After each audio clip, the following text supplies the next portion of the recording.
अस्सलाम वालेकुम दोस्तों, तो सारा यूट्यूब चैनल दे पे सरे की वसेब ते मैं होस्टेड बाय उबैद रहमान।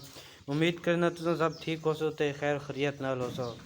दोस्तों ये मेरा विलाग है स्पेशल तुहारे वास्ते ते नवा यूट्यूब मेरा चैनल है, नवा चैनल है, नवे विलाग बनेना पाया। तुसा सपोर्ट करे तो तुम्हारी मेहरबानी हो सी। दोस्तों ऐसा नवा मकान बनवाए से ते हमको प्लस्तर करवाने पे हैं, तो दिख लेने हैं कि मिस्त्री लगे पे, मजदूर ही लगा पे ते काम करें पे। देखो कि पाकिस्तान दे कि मिस्त्री मजदूर काम करें मेरे पे मकान होने बनवा से ये वायरिंग ही थी खड़ी है।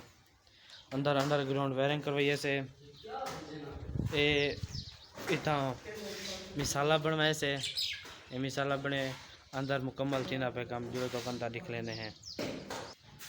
ये दीवार एक मुकम्मल थी है। ये जहाँ जरी बच्ची खड़ी है हमारे वास्ते बच्ची खड़ी है। ये सरदार जहूर खान ऐसे मजदूर है, ये सारा कौमी भी है, रिश्तेदार भी है। ते ये मिस्त्री काम करते पे देखो दीवार उल्टे सफेद बनाए हैं, उल्टे प्लस्तर ठीक है।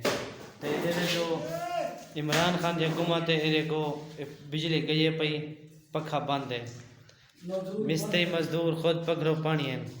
इमरान खान जी हुकूमत ही सामूरे को खुद बिजली है क्या ना, ये देखो पचारा का नहीं देखो पगरो पानी मजदूर थे खड़ा दे पे मिस्त्री खुद पगरो पानी था पे जरे बिजली आई था पखा चले पे लोड शेडिंग खुद शदीद लोड शेडिंग है इतना दे पे एक कमरा मुकम्मल थी के पास थोड़ा चाहिए प्लस्तर पे।